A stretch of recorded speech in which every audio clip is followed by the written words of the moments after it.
Boa noite, galera, aqui é a Joyce. Hoje eu estou trazendo a parte 3 do conto Devolva Minha Aliança. Espero que vocês estejam gostando. Não esqueçam de curtir, comentar e compartilhar. Bora pro vídeo. Demônio estava ainda podia ouvir ao longo as risadas do companheiro. No entanto, com o vento e o silêncio da noite, as vozes lhe chegavam distorcidas, como se viesse mesmo do outro mundo. Decidiu ser rápido e não desviar o pensamento do seu objetivo. Caminhou até a sepultura da noiva e logo viu o anel. Seria impossível não vê-lo. Embora a luz da lua fosse pálida, a aliança brilhava como se refletisse o sol. Daria para encontrar lugar guiado apenas pelo clarão. Sem nem pensar direito no que fazia, estendeu a mão e pegou a joia. O problema é que os meninos viam tudo de longe, e Mariana, uma das meninas do grupo, resolveu fazer uma gracinha. Engrossou a voz e disse: Antônio, me dê seu dedinho que eu vou pôr a aliança nele. Era uma piada, mas com a distância, o silêncio e o vento leve da noite, o som chegou distorcido aos seus ouvidos de Antônio. Parecia mesmo que a noiva defunta falava com ele. Todo o pavor que tinha controlado até aquele momento eclodiu como uma bomba de adrenalina. Só não berrou porque a garganta estava tão cancresa que nenhum som sairia dali. Mas correu como se tivesse 1000 pernas e uma só mão, fechada com força sobre a prova da sua valentia.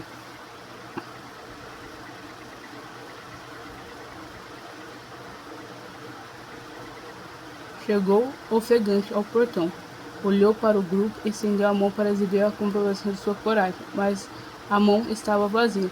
Na correria, tinha perdido a aliança. No fim das contas, o passeio macabro terminou em risada. Antônio sabia que seria alvo de chacotas por algum tempo, mas nem se importava tanto assim. Só queria chegar em casa, dormir e esquecer. No começo não parecia tão difícil. Sua mãe já dormia, mas tinha deixado o lanche sobre o fogão. Aos poucos, a sensação de leite morto descendo pela garganta foi reduzindo a velocidade das batidas do seu coração e o sono foi chegando. Teve a sensação de adormecer antes mesmo de botar a cabeça no travesseiro. Subitamente acordou no meio da noite, totalmente desperto. O quarto estava gélido, o quão não era comum naquela época do ano. Não havia vento, a janela estava fechada. Ainda assim, a temperatura caía a cada minuto, a cada ponto de prova calafrios. Então veio o medo, veio concentrado, como se todo o pavor das aventuras da noite lhe chegasse de uma vez só. Sentiu-se observado e fechou os olhos com força. Sabia o que viria se os abrisse. Tinha certeza. Era ela. A noiva podia sentir sua presença, seus olhos vazios cravados nele, seu corpo imóvel de pé no quarto.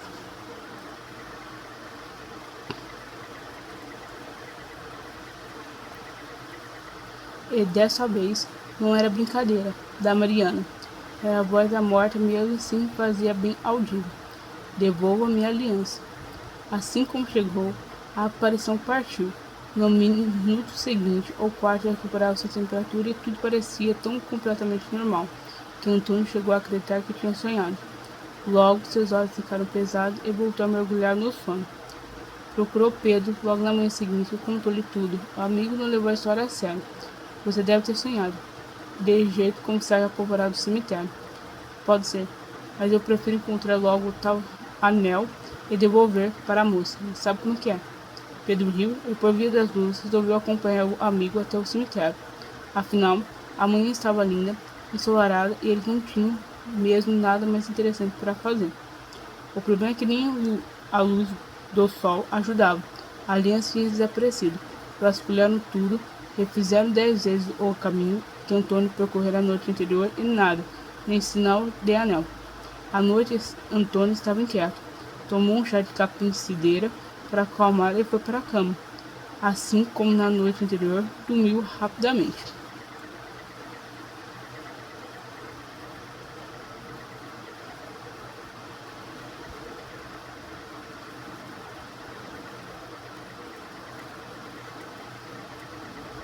Mas como na noite anterior, despertou antes da madrugada.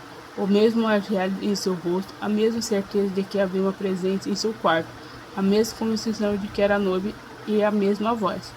Devolva a minha aliança. Na manhã seguinte, acordou exausto. Pedro notou o batimento do amigo.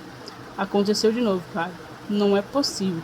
E dessa vez não foi um sonho, foi a defunta mesmo. Os dois voltaram ao cemitério e novamente perderam o dia tentando encontrar a aliança. Impossível. Parecia que ela havia sido tragada pela terra.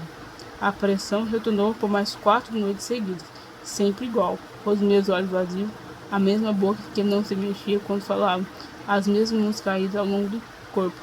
Finalmente, na sexta-feira à noite, a noiva disse: se você for até a minha cova amanhã à meia-noite e me pedir desculpa, prometo que não volto nunca mais, mas vá sozinho.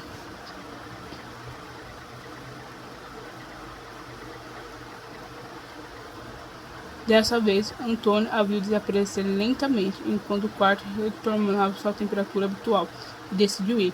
Na noite seguinte, cumpriu o prometido. Dirigiu-se sozinho ao cemitério, enfrentou a escuridão e o pavor e chegou ao local do encontro marcado. Realmente pedir desculpa à noiva. Além disso, pensava em refazer também alguns padres nós e Ave Maria como garantia. Mas assim que se aproximou da sepultura, sentiu o já conhecido ar frio gelar sua espinha. Não teve coragem de olhar para trás. Sabia que ela estava ali e que não o deixaria fugir.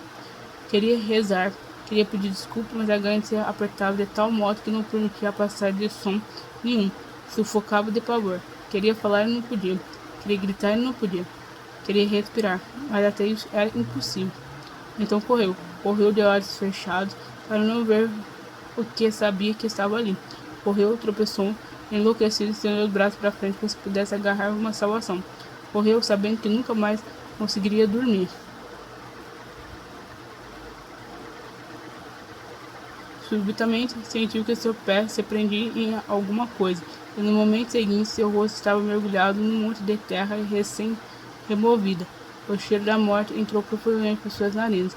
Queria se levantar, mas o pavor imobilizava. Dobrou os joelhos, tentando ficar de gatinho, mas os puxões fortes o derrubaram novamente de bruços. Foi então que ouviu um baque surdo e sentiu uma dor terrível no dedo anelar da mão esquerda. Em seguida percebeu que a criatura tinha partido. Uma paz imensa tomou conta do ambiente.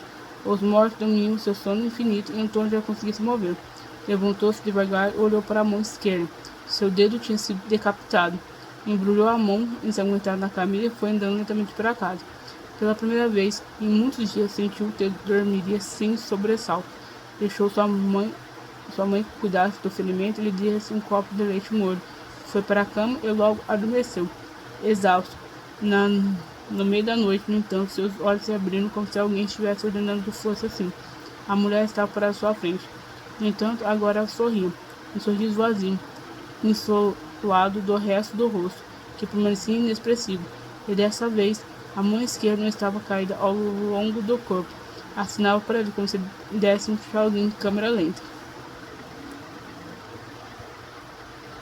Antônio não podia deixar de notar o dedo esquerdo da noiva exibir uma reluzente aliança de ouro. Este foi o conto. Devolva a minha aliança. Espero que vocês tenham gostado. Joyce saindo.